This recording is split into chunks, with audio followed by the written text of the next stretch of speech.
By every account, Peter Cushing was the loveliest of men, kind, generous, and old-fashioned gentleman.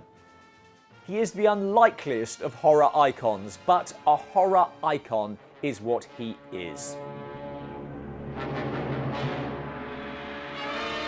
Let's talk statistics. Depending on how strict you want to be with the term, Peter Cushing made in the region of 50 horror films, even though he didn't make his first until he was 44, peaking in 1972 when he was in 6. He made 20 horror films for Hammer, 15 for their rival Amicus, 19 with his friend Christopher Lee. He's featured prominently in 7 Dark Corner specials and been mentioned in several more. We've reviewed 8 of his films for our streaming movie Strand and 11 for our bad movie Strand. Let's start there. For reasons we'll come to, Peter Cushing made a bunch of bad movies, from The Blood Beast Terror, his own pick for the worst he ever made, to Tender Dracula. What an amateur.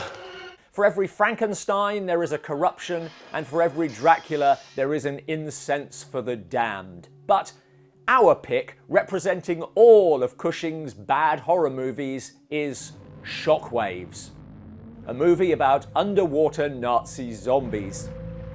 Cushing is not actually in the film that much and spends most of his time wandering through water and jungle. It was 5 days' work, and any other actor would have just shown up for the paycheck. I am here, gentlemen. Not Peter Cushing. Shockwaves came out the same year as Cushing's most famous film. Evacuate? In our moment of triumph? I think you overestimate their chances. Not horror, so not on our list, but there's plenty of crossover between Grand Moff Tarkin and an SS commander. They even have similar dialogue. We Germans developed the perfect weapon. Not after we demonstrate the power of this station. But this is a completely different performance. We created the perfect soldier. It's not just the accent, the whole tone is different. No matter how bad the movie, Peter Cushing never phones it in. He always did the work, created a character, because this was his job and people paid to see this movie.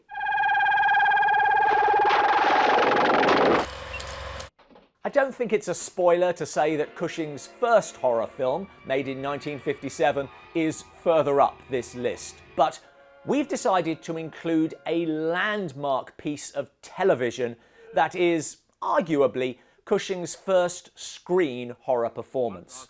Grim, frightening, and at times shocking. Shocking in the sense that we are all shocked when we are brought face to face with a picture of man's inhumanity to man. In the early 50s, Cushing was struggling for stage work, and his wife Helen suggested writing to all the producers listed in the Radio Times, applying for TV work. The gamble paid off, and Cushing became a mainstay of British television drama, despite an absolute terror of the then live performances, resolved by having Helen Cushing in the control room during transmission. His most celebrated and controversial performance was in the BBC's adaptation of George Orwell's 1984. You are prepared, the two of you, to separate and never see one another again? No. No. Watched by 7.1 million people, the show attracted so many complaints that Cushing unplugged his phone, and became notorious when it emerged that Mrs. Beryl Murfin of Herne Bay had suffered a heart attack while watching, although her husband did admit it probably wasn't 1984 that killed her. But even now, there's no excuse for thought crime. It's just a question of reality control, of self-discipline. When newspeak is perfect and compulsory, there won't be the need even for that. Cushing's performance as Winston Smith has all the hallmarks of his later work. Nuanced, detailed, utterly sincere. If you are human, that is humanity. The adaptation was by Nigel Neal, who the year before had written The Quatermass Experiment, in which Cushing did not appear, but which would have a profound effect on his career when the TV series was remade as a feature film. I'm a scientist, not a fortune teller who predicts what will happen. Its success prompting production company Hammer to focus on X-rated horror. Let's enjoy being alive.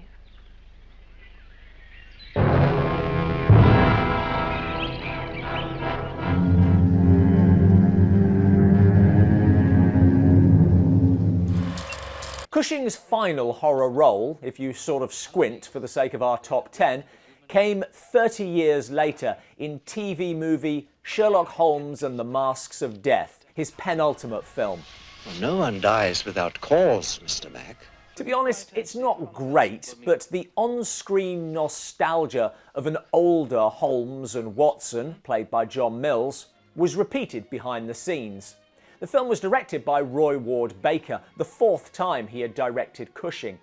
The script was by Anthony Hines, who had previously written 7 Cushing films and produced many more. Your intervention will be most welcome. While producer Kevin Francis had run Tyburn Productions, with whom Cushing had made 2 films, and who was the son of Freddie Francis, who had directed Cushing 8 times.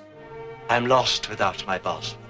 And of course, this was not the first time that Cushing had played Sherlock Holmes. Young McCarthy is accused of murdering his own father. Yes, Watson. Of clubbing him to death with the butt of a shotgun. Unnatural. In the 1960s, he had starred in the BBC TV series and had narrated the stories as audiobooks for the blind, something he approached the RNIB to do.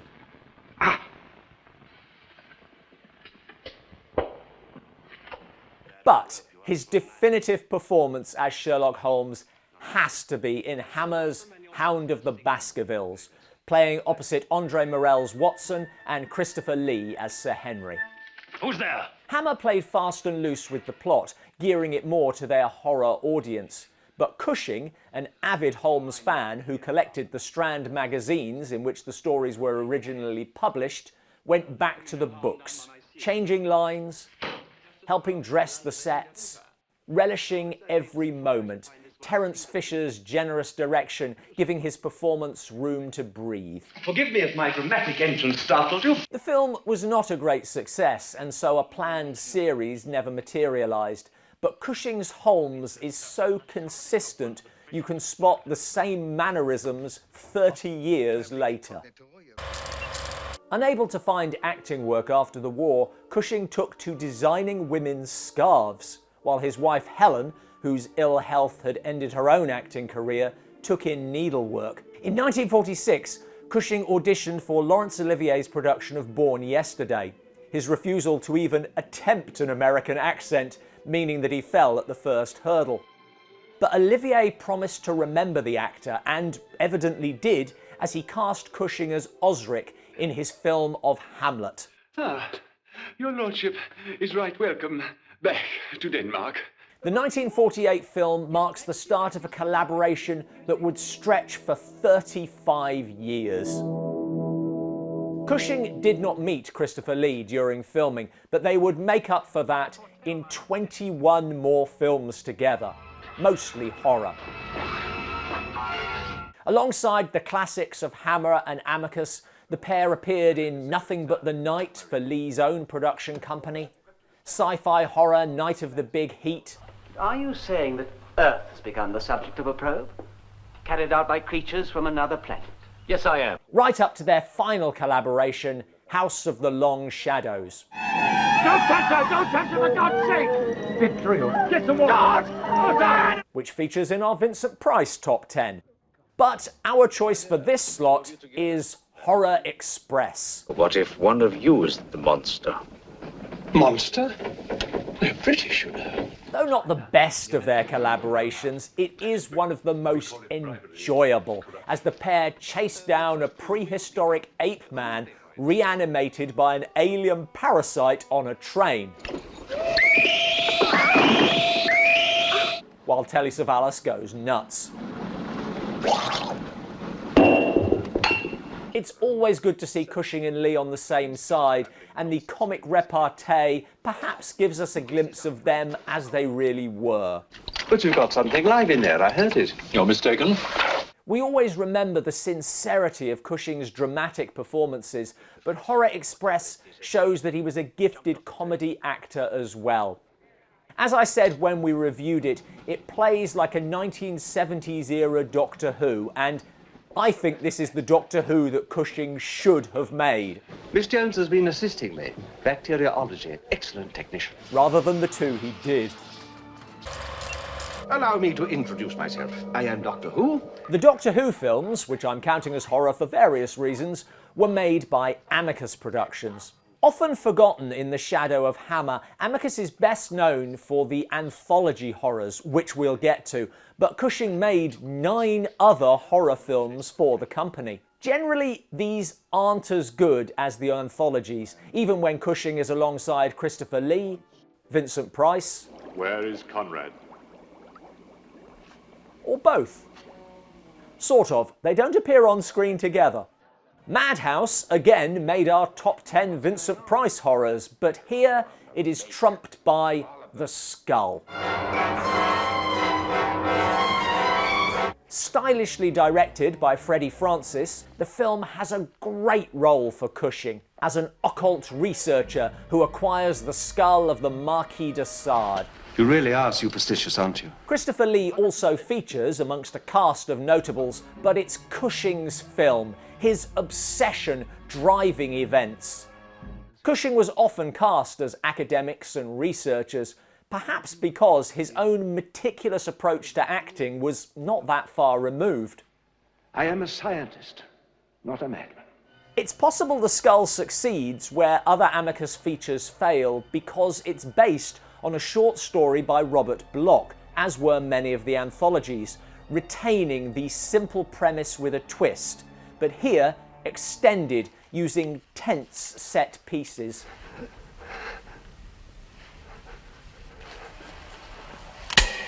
Francis successfully makes the inanimate skull a malevolent presence, Cushing's terror completing the illusion. It's a small film in the best possible way. You've got the skull. I knew you had it. Get rid of it. Hammer didn't just make Cushing a star, it also gave him a home. Cushing's acting career had started in repertory theatre, playing a wide variety of roles. Hammer was essentially a rep company, the same names cropping up in film after film, both on and off screen, a professional family. When Cushing gave Hammer permission to use his scenes from Dracula as a prologue to Dracula Prince of Darkness, in which he did not appear, the company quietly paid for his roof to be repaired, something Cushing later described as an unsolicited and most generous gesture. Outside of the major franchises, Cushing also appeared in Captain Clegg, She... War seems to have shot away all our roots. Neither of which is really horror, but I'm counting them. And the seldom seen Fear in the Night, a contemporary psychological horror.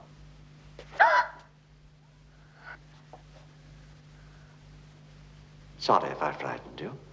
The Gorgon is an unusually bleak outing for Hammer, and a rarity in that Cushing is part of a love triangle.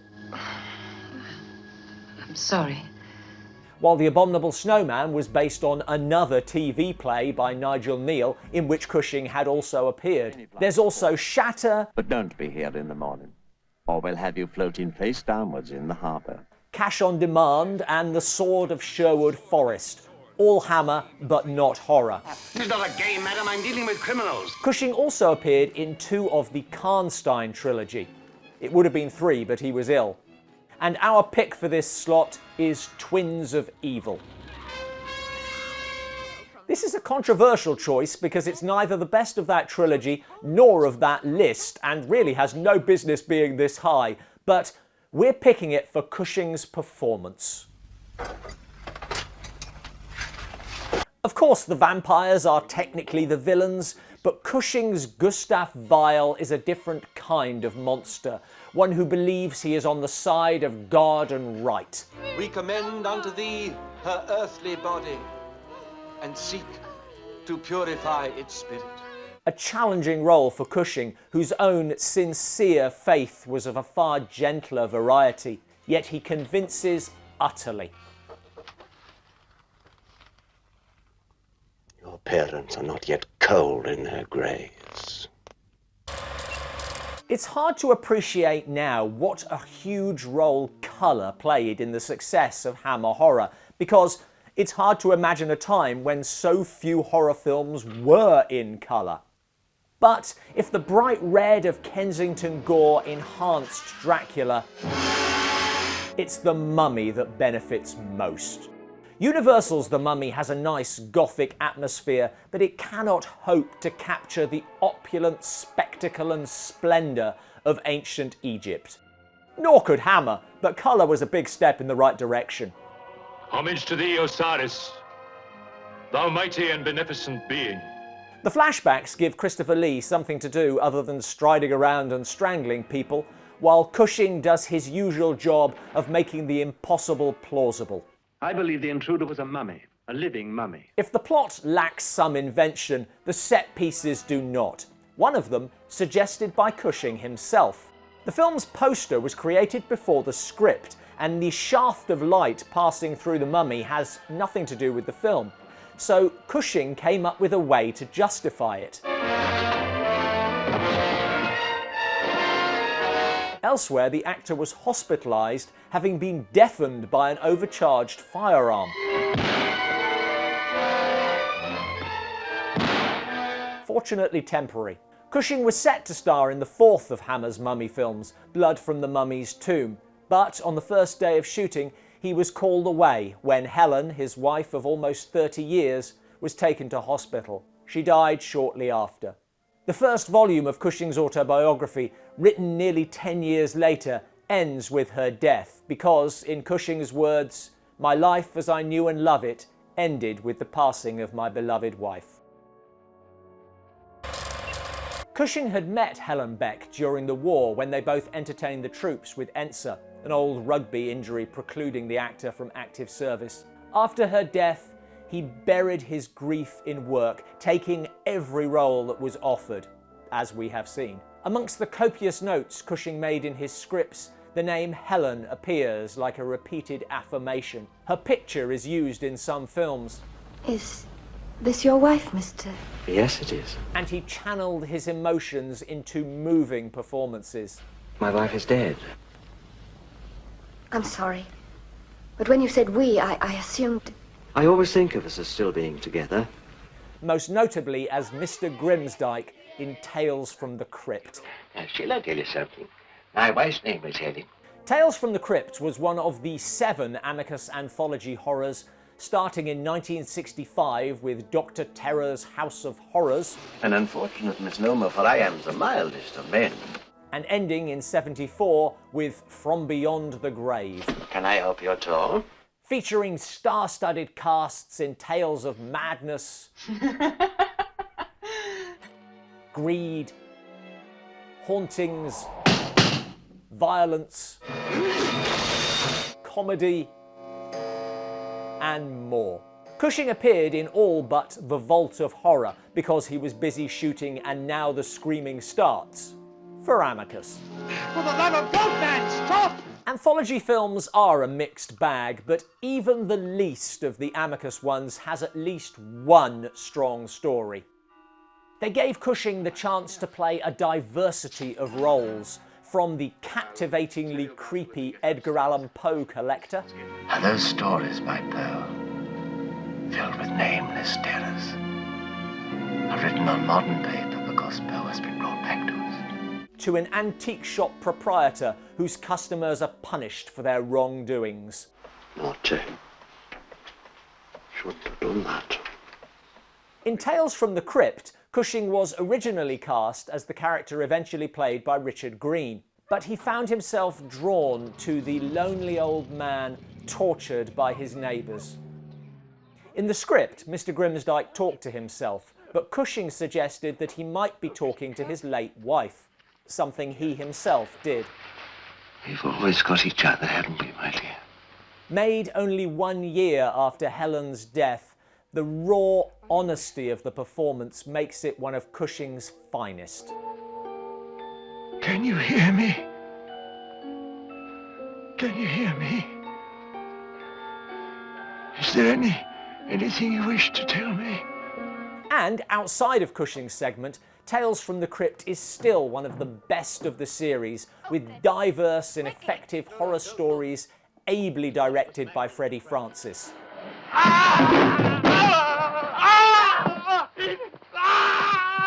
Even for us, this has been a top 10 in name alone, partly because I wanted to talk about Cushing's pre-horror life, but also because an actual top 10 horror films of Peter Cushing would be dominated by Dracula and Frankenstein. 11 films, but only 2 performances. So we've lumped all the entries from those franchises together, and before you rush to the comments to complain that we are shortchanging his best films, we have covered those films in multiple in-depth specials. Please watch those. So, the only question remains, which is number 1? Dracula or Frankenstein? Van Helsing or the Baron?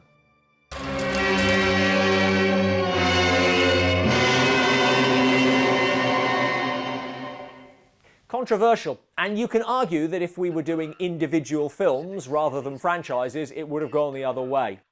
Cushing made 2 great Dracula films, and 3 others.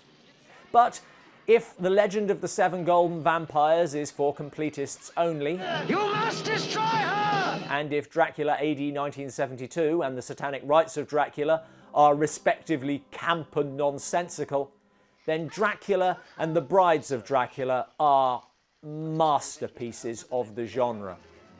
The latter film, despite its title, does not feature Dracula, but it is Hammer's most beautiful film, cinematographer Jack Asher at his peak. It sees Cushing's Van Helsing coming into his own as an action hero, and the scene in which he burns the vampire's curse from his body is one of the best of the franchise.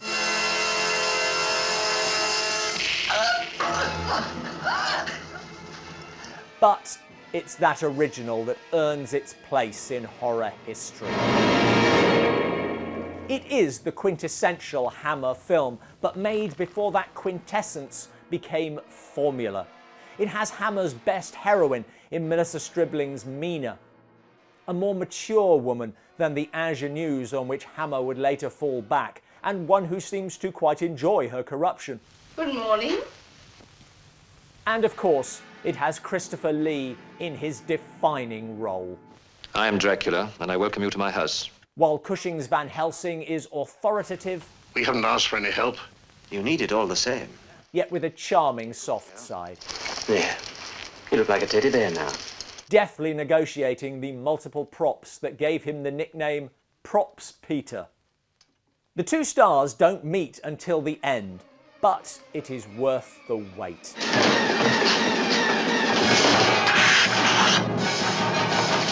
At school, Cushing excelled at nothing but art and sport, and he is an unexpectedly athletic presence in many films, adding an air of last-ditch desperation to the finale. If you're lucky, a modern blockbuster might have the restraint to keep its climax to 20 minutes of CGI spectacle.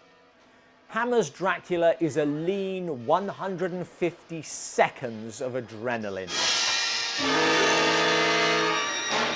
Unsurpassable. And yet, it's an interesting coincidence that cinema's most prominent Draculas, Christopher Lee and Bela Lugosi, both railed against genre typecasting, while Frankenstein's monster, Boris Karloff, and the Doctor himself, Peter Cushing, seemed happy enough, and probably for the same reasons. Horror made them stars, and it had not been easy getting there. For reasons Cushing never fully understood, his father was set against his being an actor. So young Peter spent 3 years as a surveyor's assistant while scouring the stage for opportunities. He applied to drama school, but, hard to believe now, was rejected for his strong accent and poor diction. Charming to the last. He got his first professional job largely out of pity. He spent 4 years in rep, 3 in Hollywood. Enser, scarf design, Olivier, TV. He earned his shot. and when he heard that Hammer Productions was making Frankenstein, he went after the role. Hammer had been hoping to employ the TV star for years, but they could never have imagined what they would be getting. Legitimacy. This is a tremendous discovery, but we mustn't share it yet. Cushing gave Hammer a standard of performance that forced even the most condescending of critics to grudgingly acknowledge that there was at least something in this nasty little film they hated so much. There was a performance. You'll never. There is nothing, do you hear me? Nothing more important to me than the success of this experiment. That's why Frankenstein is number one, at least in a Peter Cushing top 10. His Van Helsing is excellent. His Frankenstein is exceptional. Because I shall carry on. If I can't cure it by brain surgery, then I'll get another brain. And another. And another. It's a performance of utter intensity, of darkness and obsession, portrayed with a nuance no other actor could match. But what am I doing? I'm harming nobody. For a film of this type, what other actor would research proper use of a scalpel or source period surgical instruments? And that's just for the first film. Hammer's Frankenstein franchise has little continuity. Cushing's Frankenstein is on a single clear arc, from idealism... We've only just started. Just opened the doors. ...to madness. I like that. His return is chilling.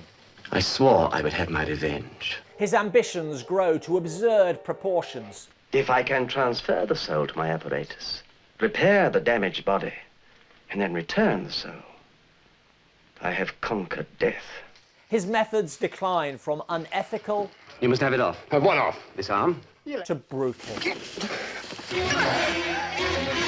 And in that last film, the underrated Frankenstein and the Monster from Hell, every step of that journey is written into Cushing's performance. I think you're mad. Possibly.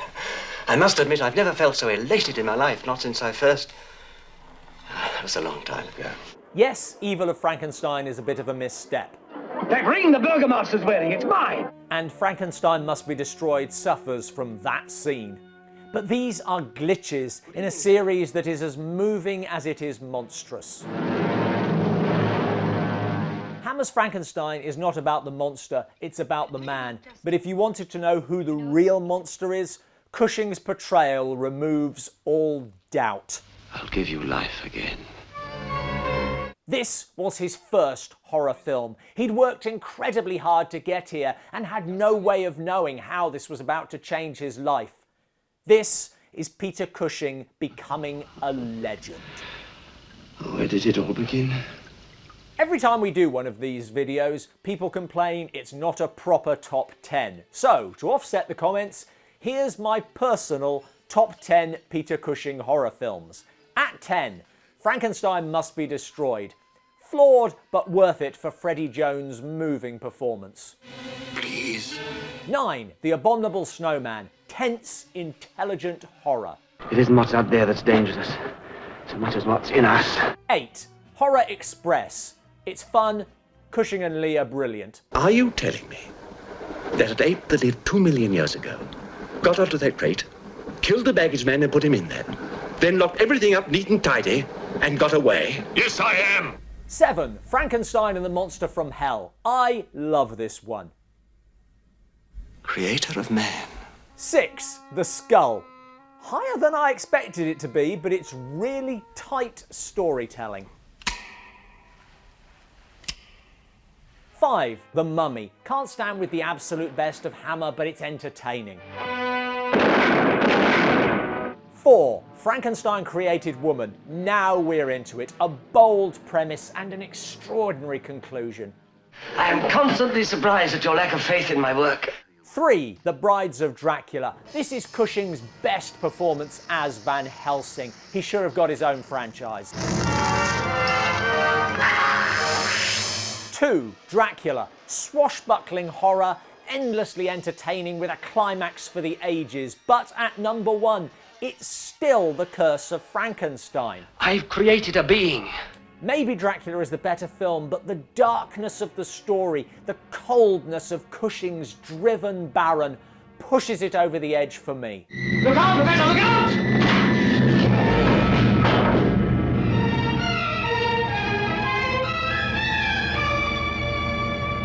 So many omissions, no anthologies, haven't even mentioned Flesh and the Fiends. What was I thinking? But both lists reflect the man. Cushing has no Wicker Man, no Witchfinder General to prop up the top end of the list with something more acclaimed. What he has is him, the most dedicated of actors. If the films were not always as good as he was, if sometimes he was the only reason to watch, that's still a very good reason. There's nothing more for you to see. It's all over now. Thanks for watching. Please check out our more detailed Hammer documentaries here. 50 films to choose from. You try coming up with a top 10. Let us know yours in the comments below.